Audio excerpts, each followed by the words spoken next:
Welcome to Telugu One Academy. Today we have a very interesting topic, that is federal system. ఈ topic మనకు యూపీఎస్సిలో state services, Telangana service కానివ్వండి, APPSC కానివ్వండి, ఇతర ఏ ఎగ్జామ్స్కైనా చాలా important topic. Specially UPSC తీసుకుంటే మెయిన్స్లో దీని నుంచి చాలా క్వశ్చన్స్ మనకి ఇంపార్టెంట్ క్వశ్చన్స్ వస్తాయి. Even in prelim part of view also, we would be expecting few questions from this topic. Even this topic helps us in interviews or personality test. So we need to know what federal system is, how we opted federation, the features of federal polity, and we compare the federal features with unitary features. Now first we need to understand what federation is, then how it is different from unitary system. Why India now we opted for or adopted federal polity.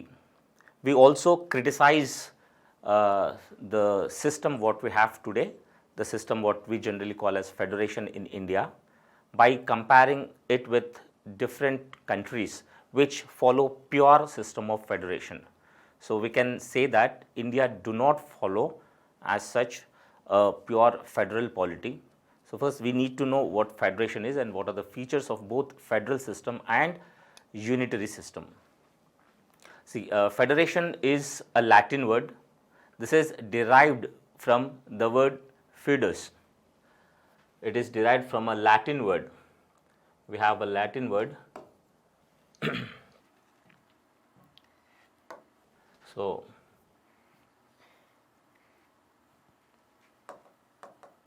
it's a Latin word, fidus. Fidus literally means together, to bring together. It is also, derived from the word federare. This is also a Latin word which means binding together or bringing together. Now the word federation, actually we have a original concept which generally United States of America follows. The America Constitution follows federation.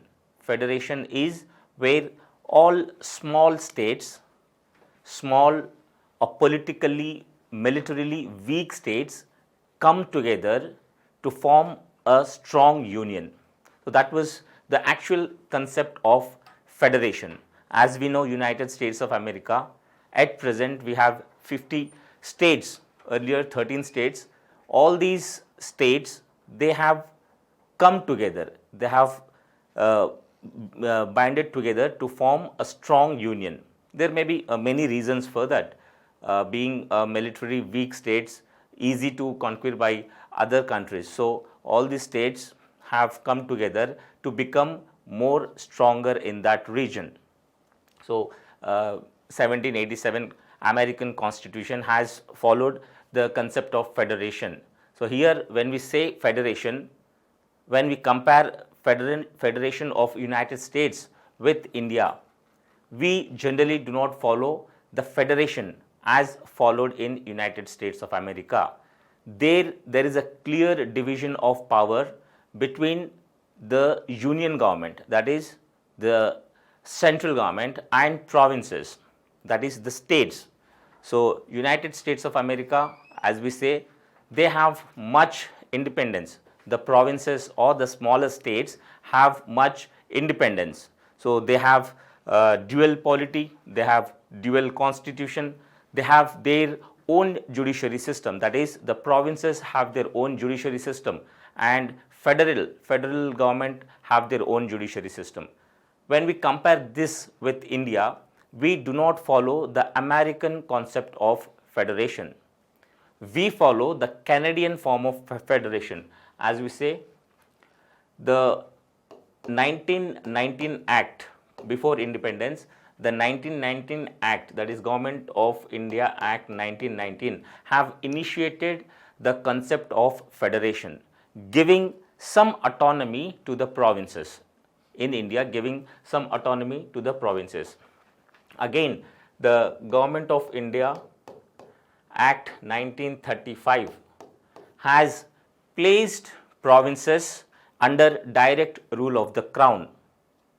Though we have in India Governor General who represented the authority or supremacy in India, but we also had agents in the name of Governor who is to be a link between the provinces and the Crown.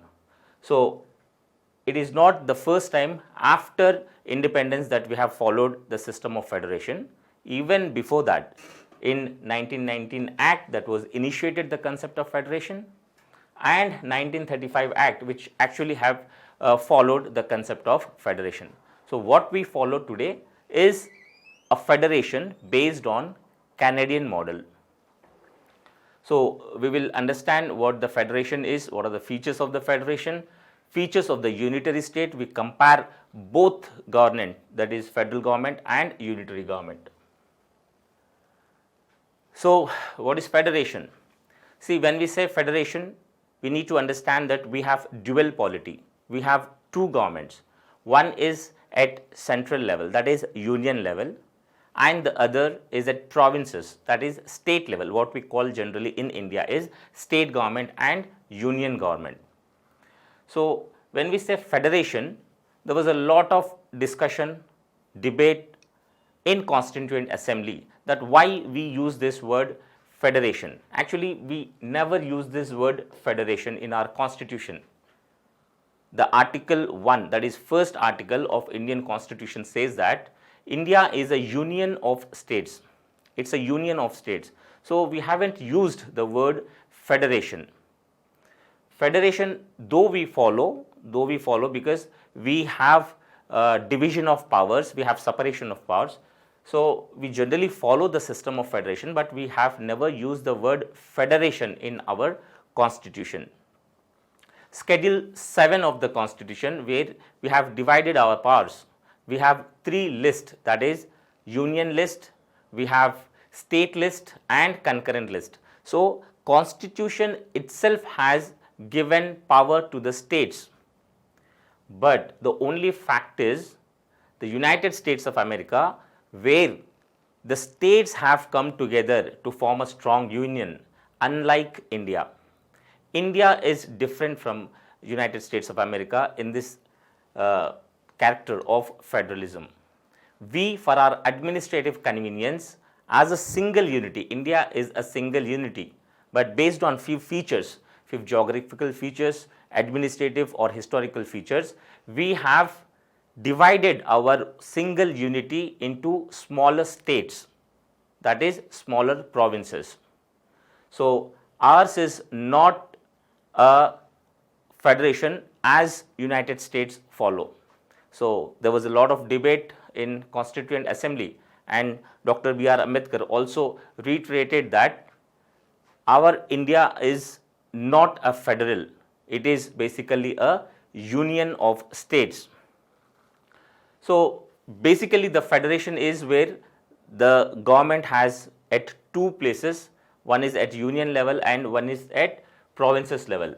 So one government which is responsible at central, that is at a central level, will be having more powers with it. Though we have divided our powers among the states, but the main powers, like the main subjects, what we generally have in union list, like defense, security, communication, these things have been provided in union list. That is, union government is more powerful regarding such subjects. And obviously the day-to-day administration, like law and order, education, health, local government, these powers are given to state governments. So obviously we have divided our power between the union government and the state governments, but the important subjects which is concerning the sovereignty of India, or we can say the integrity of India, the unity of India, those subjects are mentioned in union list, and when it is mentioned in union list, it is only the parliament which could pass a bill on such subjects. So we understand that we though know that a federation, but our federation is more bent towards union, and that is the reason when we call our federation as quasi-federation. We call it as quasi-federation. This term is used by Casey Ware. So now we understand that the polity we follow is not pure form of federation, but it's partly federal and partly unitary. So as we said, government at the state level, that is provinces level, will be more focusing on day-to-day administration. That is the subjects what we have which is concerned with day-to-day administration is given or provided in state list, and state government through assembly will pass bills or acts on such subjects which is confined to such states. And if there is any subject where the union government has power or it has to bring any act, then parliament would pass such bill.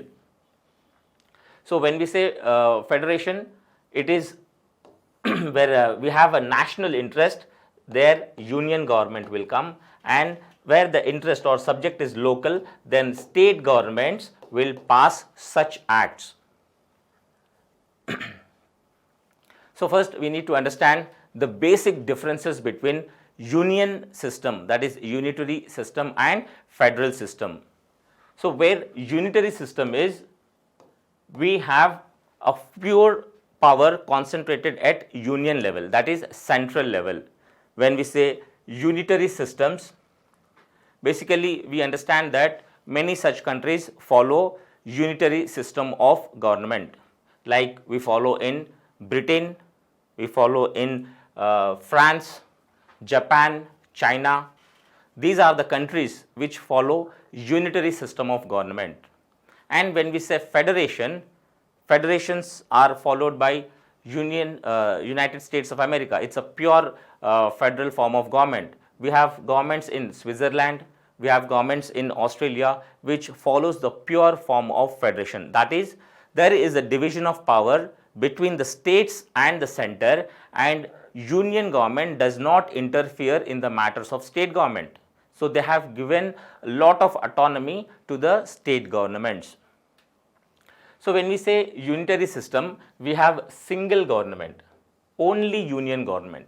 There is no division of power between the union government and its provinces, that is state governments. So we have only single government in unitary system.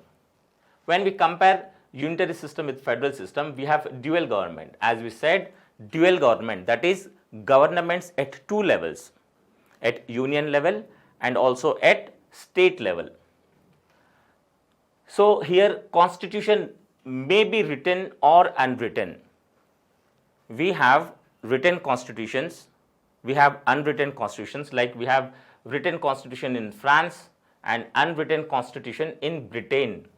So there is an option to have a written constitution or unwritten constitution, but there has to be a written constitution in federal system of polity. So here the central government or the state government derives their power from the constitution, and for that there has to be a constitution. So no other power will be a source for the power. So the constitution is the supreme authority in our country, and the constitution itself gives the powers to both union government and the state government. So there has to be a written constitution in federal system. As we said, in unitary system there is no division of powers, because we say it is single government. So there is nothing like dividing or sharing the power with other government. When there is no other government, there is no question of sharing its powers. So when we say single government in unitary system, definitely there will be no division of power.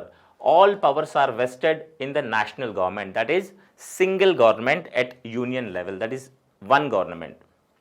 So here we have a division of powers. In federal system, because we have dual polity, we have two governments running in the same country, and the government at provinces also decides on many subjects.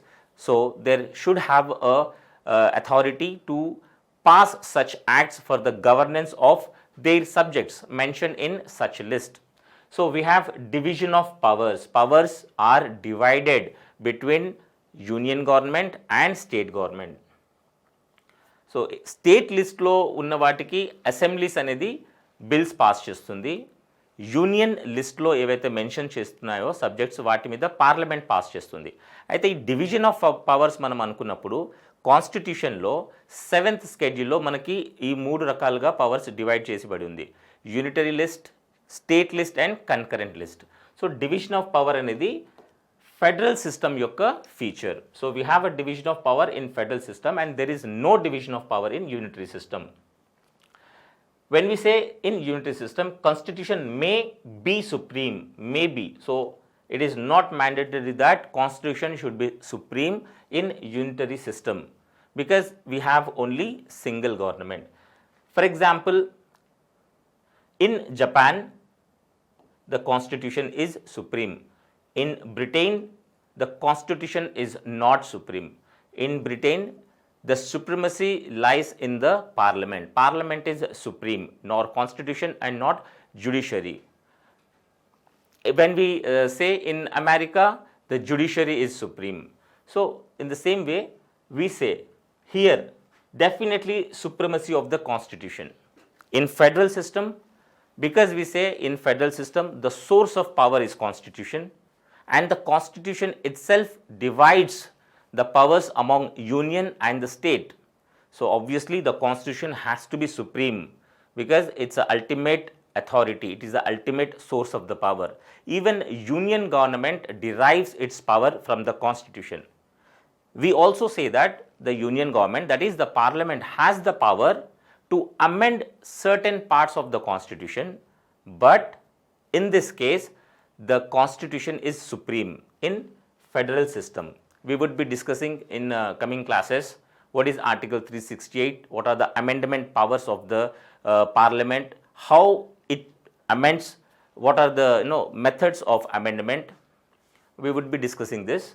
But in federal system, the constitution is supreme. Here, the constitution may or may not be supreme. Again, the constitution may be rigid or flexible. So when we say rigidity of the constitution and flexibility of the constitution, it says that the constitution could be easily amended. So that is flexibility of the constitution. Without any interference by the states, only union government can amend the constitution. So that is a flexibility of the constitution as we have in Britain. Parliament can easily amend the constitution. There is nothing like supremacy of the judiciary. This parliament is supremacy. As we say in United States of America, the judiciary is supreme. It follows the due process of law. So here constitution may be rigid in sense the constitution or the amending power of the parliament is not simple. It has to be passed by special majority. So any amendment process or any process which changes the constitution or amends the constitution should have a majority of the people giving votes. So we have 3 things. One is simple majority, one is special majority, and one is special majority with acceptance of more than half of the states. So that we follow in our Indian constitution. So in unitary system, the constitution may be rigid or may be flexible. But here in federal system, we should have a rigid constitution. So when we say in Indian constitution, the constitution can be amended by simple majority also. There are many such provisions which can be amended by simple majority. That is just more than half of the state, majority of the people, if voted, the constitution will held amended. But that is not the feature of federal system. So that is giving more powers to the union government. So we consider that in a unitary characters, that is unitary system. But in federal system, the constitution should be rigid, that is the provisions in the constitution can be amended only by special majority. So special majority is 2/3 of the majority and more than half of the total members of the house. So the rigid constitution is the characteristic feature of federal system. Here in a unitary system, we say the judiciary may be independent or may not be independent. So when we say there is a single government, when the constitution may be supreme or may not be supreme, here the judiciary also may be independent or may not be independent. But here we should have an independent judiciary. In federal system, we need to have an independent judiciary. Take the United States of America. There the judiciary is very active. They have two kinds of judiciary, that is judiciary at federal level and judiciary at provinces level. So federal judiciary does not interfere in the state level judiciary. They have independent judiciary. In our case in India, though we have an independent judiciary, but it is integrated. That is, high courts in every state works under the administrative supremacy of the Supreme Court, and Supreme Court is the apex court in India. It is the ultimate court or higher court, Supreme Court. So definitely we have an integrated Supreme Court, high courts, district courts and various other courts. So we have an integrated and independent judiciary.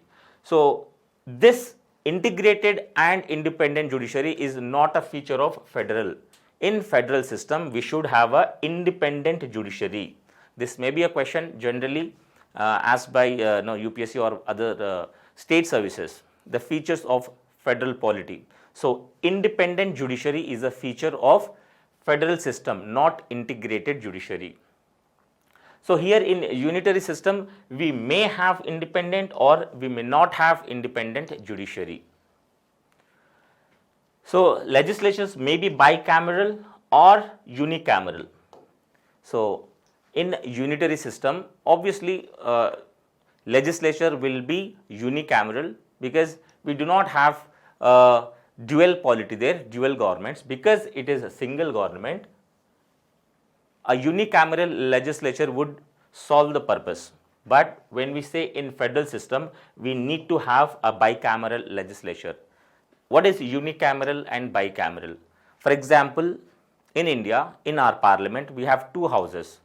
One is Rajya Sabha and one is Lok Sabha. So we have two houses, that is bicameral, because Rajya Sabha represents the interest of the states, various states. So that is the feature of federal system. Bicameralism is a feature of federal system. If in any country, if there is no bicameral legislature, then there is no representation of the states. So when there is no representation of the states, we do not call those as a federal system, we call it as a unitary system. So here in unitary system, there may be bicameral or may be unicameral, but in federal polity, we need to have a bicameral legislation as we generally have in parliament. Even in state level also, at state level also, we may have bicameral. That is up to the interest of the states. That is, in many states, we have both legislative assembly and legislative council. That is, legislative assembly represented by MLAs, member of legislative assemblies, and legislative councils where we have MLCs, that is members of legislative councils. Similarly, we have at union level Rajya Sabha, which is represented by states, and Lok Sabha, they are directly elected by the people.